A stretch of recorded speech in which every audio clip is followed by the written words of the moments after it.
ndugu wakae kwa pamoja kwa umoja. Hiki kichwa kimetoka katika ile Zaburi ya 133. Tazama ilivyo vyema na kupendeza, ndugu wakae pamoja kwa umoja, ni kama mafuta mazuri yashukayo ndevuni, ndevu za Haruni. Lakini tumepewa kichwa kingine ambacho ili tuweze kukaa pamoja kuna kuomba. Ombeni. Na maombi ni nini? Maombi ni mazungumzo kati ya mwanadamu na Mungu. Na Mungu alisema tunapokuwa tunazungumza na yeye lazima tupitie njia ambayo ni Yesu Kristo. Tuombe kwa jina la Yesu. Mgeukie jirani yako mwambie omba kwa jina la Yesu. Katika kitabu kile cha Wafilipi mlango wa 2 mstari ule wa 9. Kwa hiyo tena Mungu alimwadhimisha mno, akamkirimia jina lipitalo kila jina, ili kwa jina la Yesu kila goti lipigwe katika maisha tunayoyaishi. Na katika somo hili tumeambiwa katika mlango huu wa 12 tumeambiwa tuombe kwa jina la Yesu. Yesu ndiye aliyetuumba. Yesu ndiye aliyetukomboa. Yesu ndiye atakayetupeleka kwa Baba. Kwa hiyo tumeambiwa tuombe kwa jina lake. Somo hili lina vipengele kama 5 hivi, au kama sio 5 hivi, 5. Kwa sababu kipengele cha 5 kinazungumzia juu ya umoja CCT. Kipengele cha kwanza kinasema sadaka au wajibu wa Mkristo, ambayo yake inasema sadaka ya mwili na roho. Ukisoma huu mstari wa kwanza hadi wa 2 anazungumza, basi ndugu zangu na wasihi kwa huruma zake Mungu, itoeni miili yenu iwe dhabihu iliyo hai, ya kupendeza na takatifu, yenye maana. Anaendelea kusema, wala msifuatishe namna ya dunia hii, bali mgeuzwe kwa kufanywa upya nia zenu, mpate kujua hakika mapenzi ya Mungu. Sadaka ya mwili na roho. Tunaambiwa miili yetu tufanye mapenzi ya Mungu. Tuitoe miili yetu kuwa dhabihu iliyo hai na takatifu. Miili yetu iwe dhabihu iliyo hai na takatifu. Miili ni hekalu la Mungu. Bwana asifiwe. Kipengele cha 2 tunaambiwa kanisa ni mwili hai.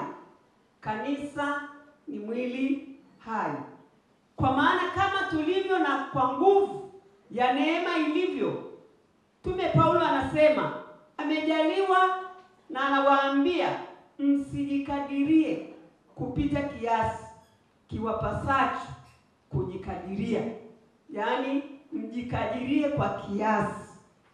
Kanisa ni mwili ulio hai wa Kristo. Nasi tunaambiwa mwili huo mmoja una viungo vingi. Kwa mfano, mwili wa kweli una viungo vingi, na kila kiungo ni muhimu katika mwili. Huu mwili wangu una viungo vingi. Kiungo cha kwanza labda niweze nikasema nina kiungo jicho. Sawa? Nina kiungo jicho. Alafu nina kiungo sikio, na nina kiungo mdomo ambao natumia kuongea. Nina viungo vingi katika mwili huu. Ndivyo tunavyoambiwa Kristo, mwili wa Kristo kuna viungo vingi. Kila kiungo kinahitaji kiungo cha mwenzake. Kila kiungo kinahitaji kiungo cha mwenzake. Kwa hiyo ukiona mtu anatembea, jua kuna ushirikiano wa viungo vyote. Ukiona ameendelea, ukiona amenenepa, ukiona amekuwa na furaha, ni viungo vyote vimeshirikiana. Na kuna fumbo la imani. Wanasema wanapokuja kufunga ndoa wanakuwa mwili mmoja. Na kama wanapokuwa mwili mmoja, kama baba angetambua kweli kile ni kiungo cha kwake. Tunaambiwa Adam pale bustanini Eden alilazwa usingizi, akatolewa kiungo. Kiungo nini? Mfupa. Mfupa. Na kwenye science, madaktari mlioko hapa, upande mmoja wa mwanaume, sisi wanawake tuna mbavu 16. Sijui ndio hivyo? Sijui nimekosea. Lakini upande wa kina baba, upande mmoja kuna mbavu 7 na upande mwingine kuna mbavu 8. Sasa ule wa 7, ule wa 8, ule upande mmoja ndio mwanamke. Bwana Yesu asifiwe. Kwa hiyo kile kiungo unatakiwa ukithamini, ni kiungo chako. Bwana asifiwe. Amen. Kwa kina baba na kina mama tulioko hapa, hebu mgeukie mwenzako mwambie tuthaminiane. Kwa sababu ni kiungo kimoja, ni mwili mmoja wenye viungo vingi. Kwa hiyo basi, hivi viungo ambavyo vinatakiwa viujenge mwili wa Kristo, tuko huku kanisani, lakini kuna viungo vingine vinategea sana. Vinategea. Kanisa ambalo ni mwili wa Kristo nalo lina watu wenye karama. Hiyo ni kipengele cha C, karama. Hebu mgeukie jirani yako mwambie karama. Mungu alipotuumba, na sasa hivi kuna tatizo katika nchi yetu ya Tanzania, na sio nchi ya Tanzania, hata nchi nyingine. Wanalia. Jamani ajira. Lakini kumbe Bwana Mungu alivyotuumba, amemuumba kila mtu na kazi. Kila mtu amepewa kazi. Yaani ulivyotoka tumboni kwa mama, ulitoka ukiwa kamili. Una ajira yako, una kazi yako. Lakini unashangaa watu wanasema hakuna ajira, hakuna kazi, na unakuta wanazurura.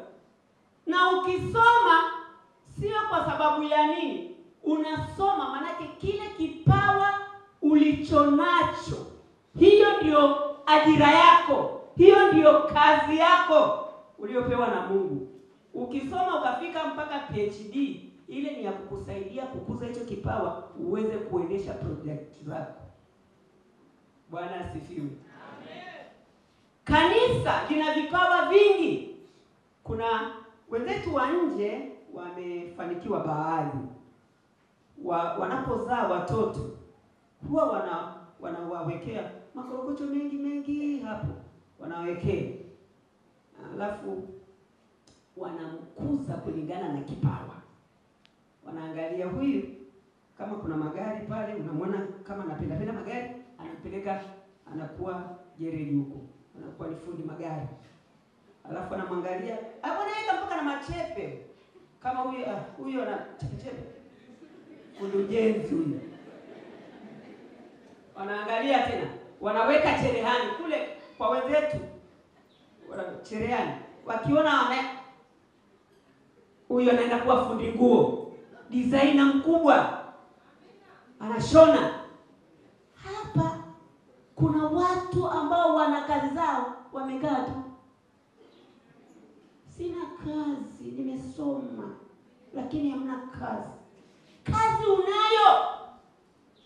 Unaposoma ukuze kipawa ulichozaliwa nacho.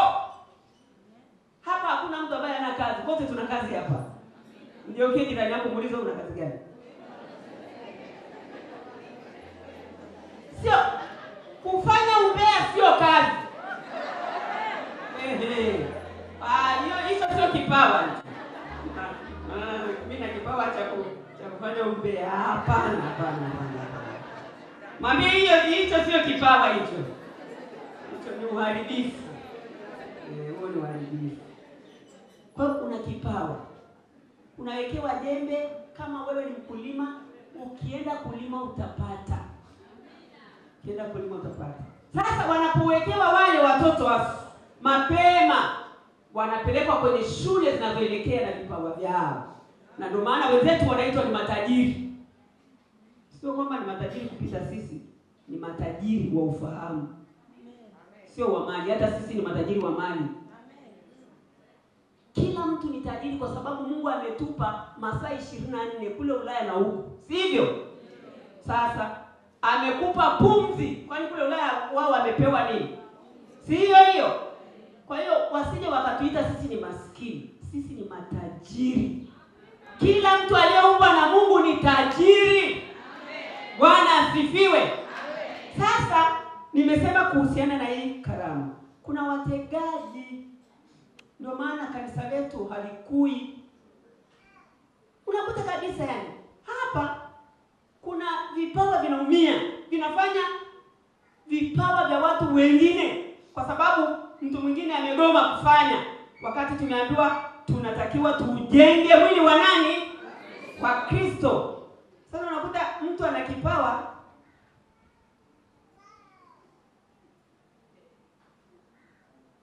ni injinia, si ndio? Ni injinia mzuri. Kuna mainjinia ambao hata hawajasoma. Amezaliwa akikuangalia anakuchora jinsi ulivyo. Hicho ni kipawa. Mnataka kujenga jengo gani? Hili hapa. Mduara, sijui nini. Yaani anakuchorea, hajaenda shule. Sasa mtu kama hiyo ndio unampeleka sasa shule ya kwenda kujua hapa mpaka hapa vipimo vinatakiwa viwe vingapi. Kama ambavyo wakina Nuhu waliambiwa ujenge safina mikono, alipewa vipimo, si ndio? Sasa na ukimwona mtoto wako ni injinia, hiyo unampeleka shule ya kiinjinia ili aweze kutumia vipimo halali kwa ajili ya kufanyia kazi yake. Bwana asifiwe. Kwa hiyo basi, kanisani kuna vipawa tumepewa na Mungu, tutumike ili kanisa likue. Matokeo yake vile vipawa havitumiki. Ndio maana unakuta kanisani kuna migogoro, kanisani yani mmoja ndio anapambana na saa nyingine mwingine ameamua tu kutoka, anaondoka. Bila mimi nakwambia tuko wengi tuliopewa vipawa. Mwambie ndio jirani yako, mwambie ukileta ujeuri kwa Yesu ana watu wengi.